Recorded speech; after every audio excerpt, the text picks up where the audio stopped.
Techno India group public school Kotnagar के हिंदी विभाग की तरफ से मुंशी प्रेमचंद जी के 143वें जयंती के पर एक समारोह का आयोजन किया गया है, जिसमें प्रधानाचार्य महोदय, संचालकगण, शिक्षकगण तथा यहाँ उपस्थित सभी का मैं विभागाध्यक्ष पूनम गुप्ता स्वागत करती हूँ। मुंशी प्रेमचंद जी के अनमोल शब्दों द्वारा मैं कार्यक्रम का शुभारंभ करती हूँ। सच्चा आदमी एक मुलाकात में ही जीवन को बदल सकता है, आत्मा को जगा सकता है और अज्ञान को मिटाकर प्रकाश की ज्योति फैला सकता है। मनुष्य उदार हो तो फरिश्ता है और नीच हो तो शैतान। प्रेमचंद पर लिखूं ऐसी जरूरत तो मेरी नहीं, हाँ अपने अंदाज में चंद शब्द साझा जरूर करना चाहूँगी। ऐ मेरे आदर्श साहित्यकार, सदैव सुनी तूने गरीबों की पुकार, बिताया जीवन क्यों अभावों में अपार, क्या सुख वैभव का तुझे नहीं अधिकार, क्यों करते नहीं गर्व ऐ सदी के साहित्यकार, फुटकल रचनाएं कर लो पा लेते हैं जय जयकार, क्यों नहीं आती लोगों में वह मार्मिकता आज, क्यों नहीं लोग दिखाते रचनाओं में यथार्थ। ऐ मेरे साहित्यिक पुरखे, कितना कष्ट सहा होगा जब चंद पैसों के लिए लोगों को बिकते देखा होगा। आज चेहरे पर चेहरा लगा घूमते हैं लोग, कहाँ खुद की पहचान रखा करते हैं, पर छाप जो तुमने छोड़ी है सदियों तक पहचाने जाओगे, जन जन की वाणी बन लोगों में पूजे जाओगे। अब कार्यक्रम को आगे बढ़ाने के लिए इसकी बागडोर में बांसुरी मैम के हाथों में सौंपती हूँ। मैं प्रधानाचार्य महोदय तथा संचालक गणों से इस सुअवसर पर मुंशी प्रेमचंद जी की तस्वीर पर पुष्प अर्पण तथा द्वीप प्रज्वलित करने का अनुरोध करती हूँ।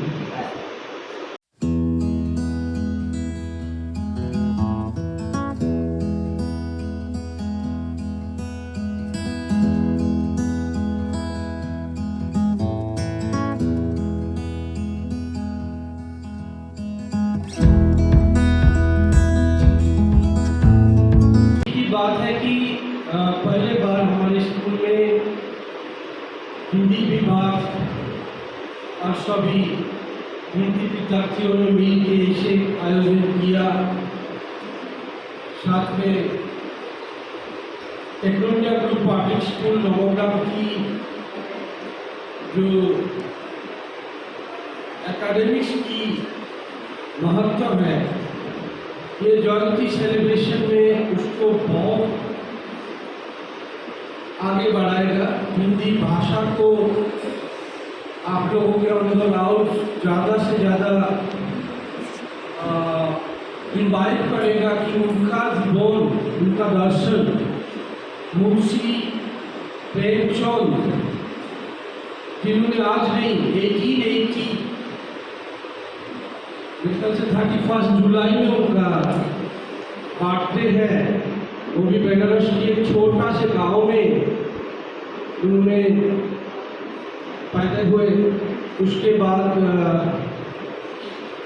उनका जो एक्चुअल नेम है पता होगा धनपत राय श्रीवास्तव। तो धनपत राय श्रीवास्तव जी से मुंशी प्रेमचंद होने का कहानी बहुत लंबी है, आप लोग ने पढ़ी होगी, आप लोग को मालूम होगा, लेकिन उसमें मैं नहीं जाना चाहता हूँ। जो मुंशी प्रेमचंद धनपत राय श्रीवास्तव जी, उन्होंने हिंदी साहित्य का एक अलॉट से कि बहुत कम होगा अगर बोले तो कि ये बहुत अच्छा किया, बहुत ही अच्छा किया, क्योंकि वो पायोनियर है। हिंदी साहित्य को इस जगह में लाने के लिए अगर शुरुआत हुई थी वो मुंशी प्रेमचंद से हुई थी। उससे पहले इसका उतना महत्व था ही नहीं हिंदी साहित्य का। उसके बाद धीरे धीरे उन्होंने जो रचना रची है, गोबोल भी ऐसे कुछ है, विजय जो है उपन्यास का गाथा है, 25 स्टोरी का उनका एक वो है, वो अब जरूर पढ़िएगा। तो आज की डेट में हमने कहाँ पहुँचा है? आज की डेट में देखो हिंदी का ओलंपियाड भी होने जा रहा है, हिंदी इंटरनेशनल ओलंपियाड तक अभी पहुँच गया है। मेरे ख्याल से मैं CBSE का सर्कुलर भेजा था हिंदी इंटरनेशनल ओलंपियाड में, यहाँ तो पहुँचे कैसे?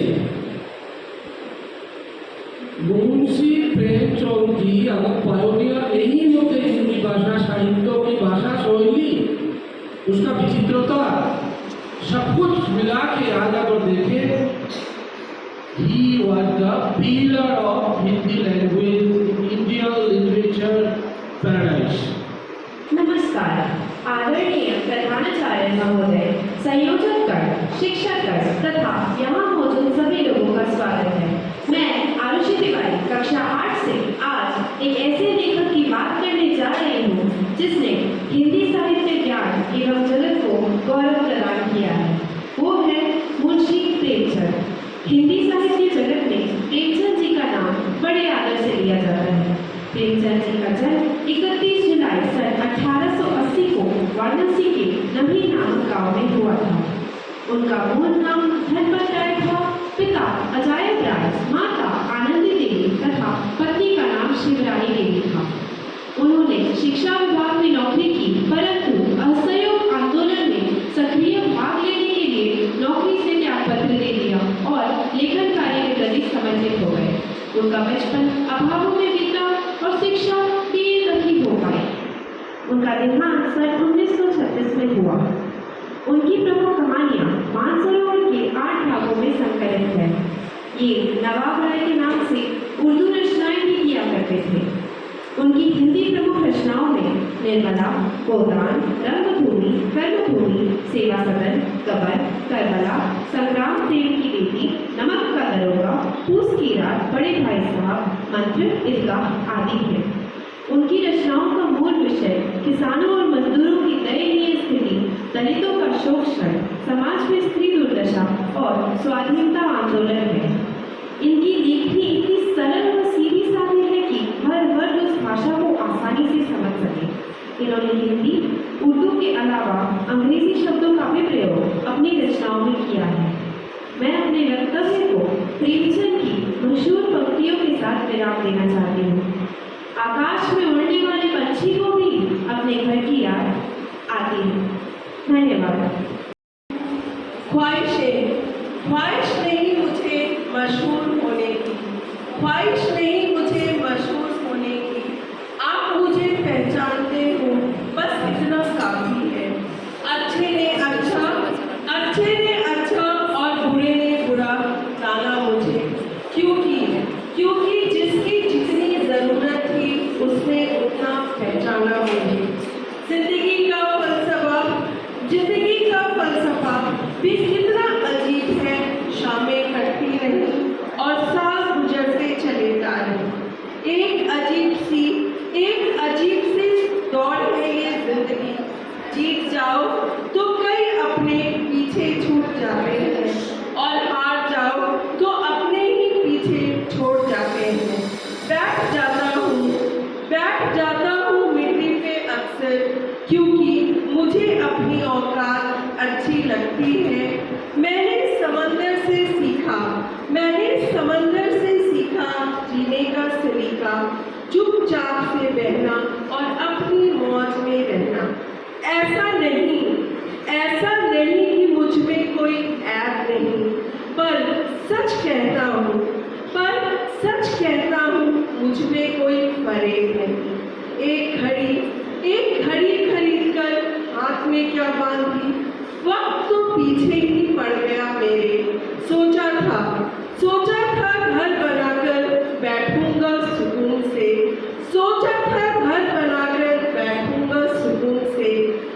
घर की जरूरतों ने, पर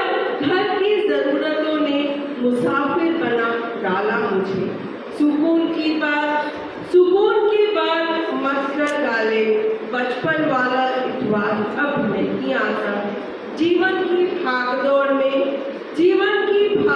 में क्यों वक्त के साथ रंगत हो जाती है, हंसती खेलती जिंदगी भी आम हो जाती है। एक सवेरा था जब हंसकर उठते थे हम, और आज कई बार बिना मुस्कुराए शाम हो जाती है। कितने दूर निकल गए रिश्तों को निभाते खुद को खो दिया हमने अपनों को पाते। लोग कहते हैं हम मुस्कुराते बहुत हैं, और हम थक गए दर्द को छुपाते। खुश हूँ और सबको खुश रखता हूँ। लापरवाह हूँ फिर भी सबकी परवाह करता हूँ। मालूम है कोई मोल नहीं मेरा, फिर भी कुछ अनमोल लोगों से रिश्ता रखता हूँ। धन्यवाद।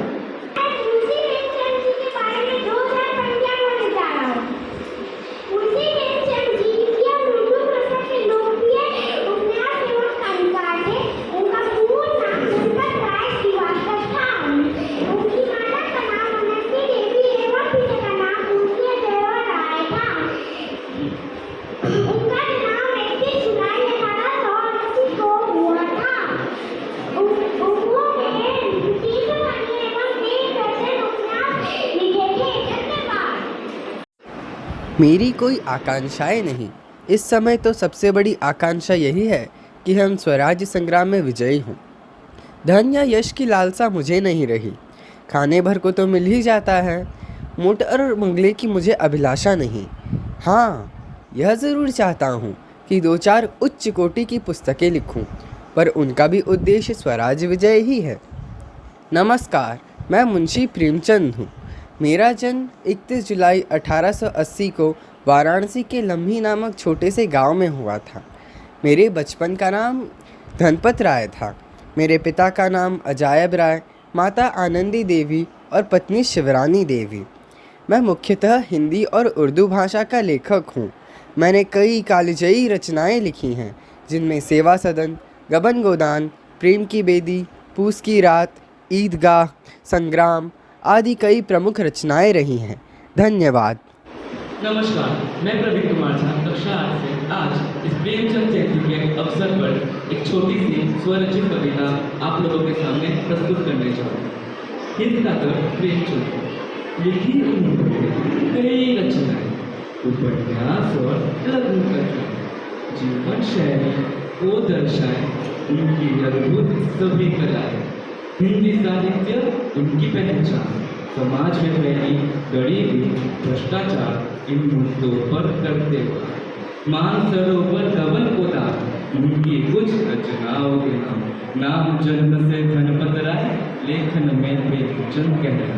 फिर से आज याद है आए, देश में रहे उनकी परछाई।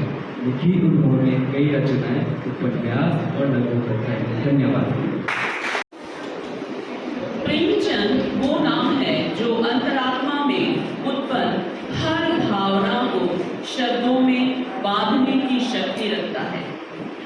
ऐसी ही एक भाव विचार करने वाले कहानी है ईदगाह।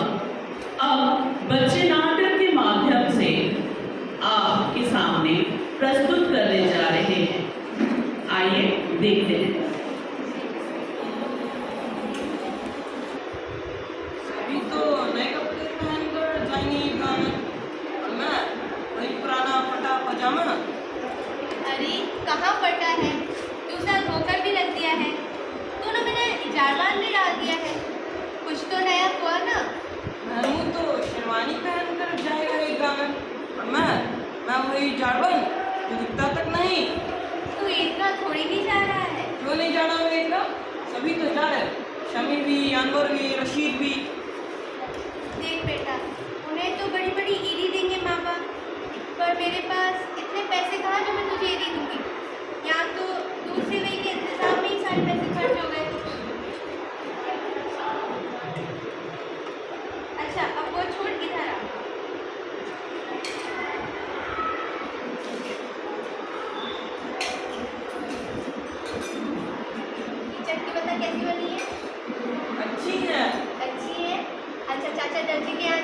मेरा नया दुपट्टा लिए। जी।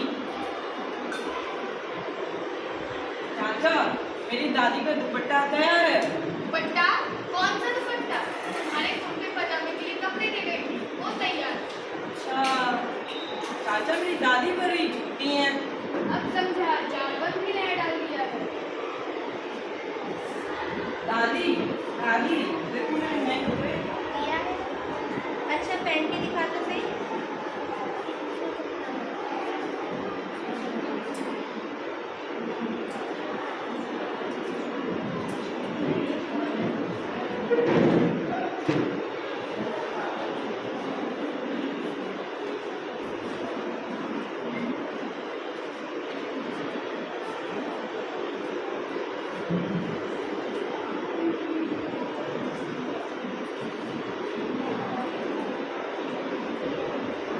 देख तो सही कितना अच्छा लग रहा है। अच्छा बैठ के नाश्ता कर।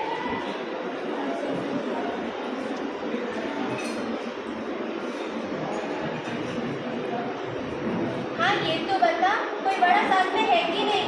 जी, अनवर के मामू होंगे और शमी के अब्बा भी। अच्छा, अपना ख्याल रखना बेटा, मेले में बच्चे गुम हो जाते हैं। फिक्र ना करो अम्मी, मैं इतना छोटा भी नहीं हूँ। हाँ हाँ तू तो बड़ा हो गया है, पर दोस्तों के साथ रहना। अमीर, चल चलते हैं। अच्छा रुक तो सही।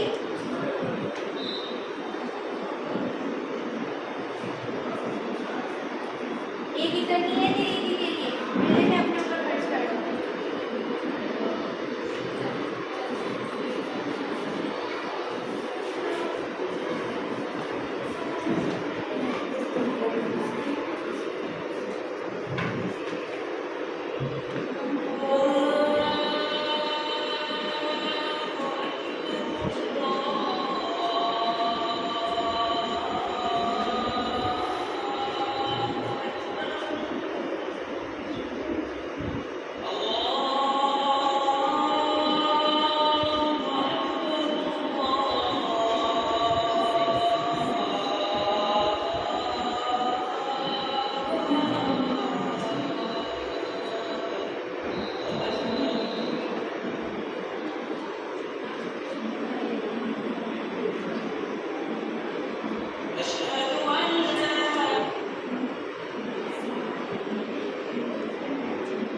मामूजान, मेरा जूता नहीं मिल रहा है।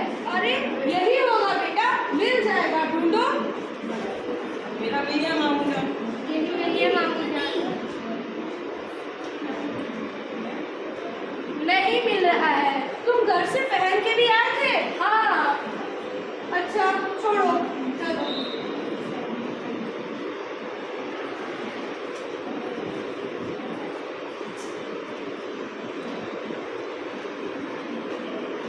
मियाँ, ये पैसे लो और इन्हें जलेबियाँ खिला देना। ठीक है मियाँ। थोड़ी देर घूमो, फिर मैं वापस आता हूँ। ठीक है मामूजान। फिर मैं सबको गरम गरम जलेबियाँ।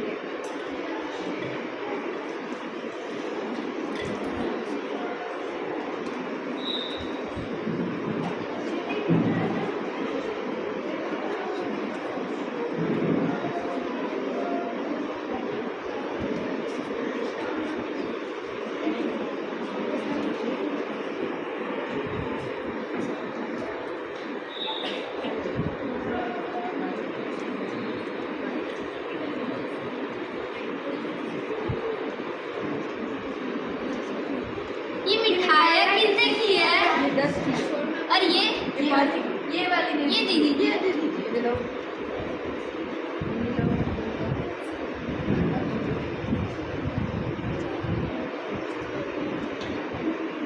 अरे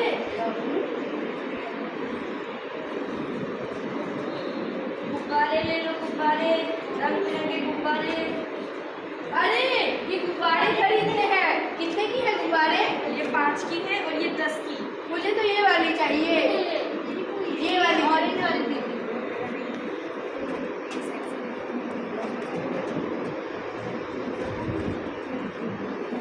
ये मूंगफली कितने की है?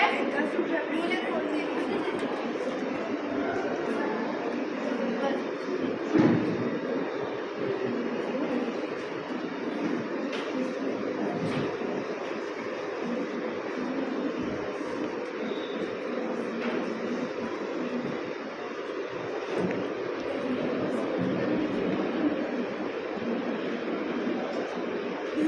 खिलौने। अरे खिलौने, मेरे को तो बंदूक चाहिए। 100 रुपये। देखो ये दिखाते।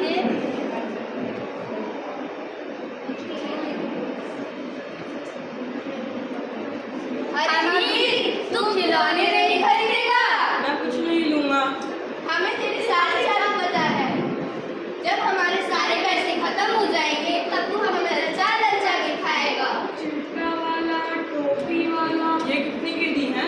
ये घड़ी और ये टोपी। नहीं नहीं, ये चिमटा। ये चिमटा 2 आने में।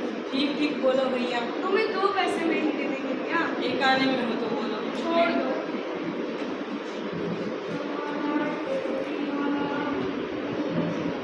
अरे हमीद, तू चिमटा लेके करेगा क्या? हमारे किसी मिट्टी के खिलौने तो अच्छा है, ये तो टूट जाएंगे, पानी पड़ने पर गल जाएंगे, और ये चिमटा न टूटे न गल। अच्छा ठीक है, जा। टोपी वाला, तुम बच्चों इसमें छोड़ो। ये लो निकालो एक आना और लो चिमटा।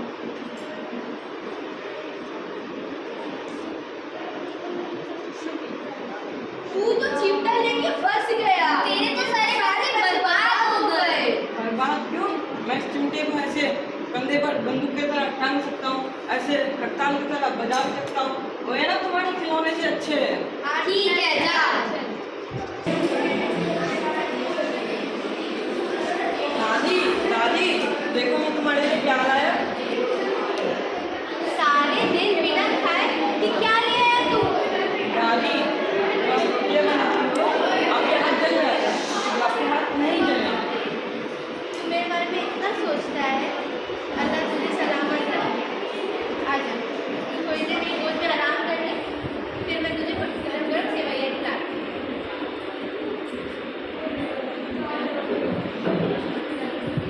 त्योहार का महत्व सिर्फ ये नहीं कि हम नए कपड़े पहने और महंगे महंगे खेल खिलौने खरीदें, बल्कि त्योहार का वास्तविक अर्थ तो एक दूसरे की भावनाओं को समझना तथा प्यार बांटना है।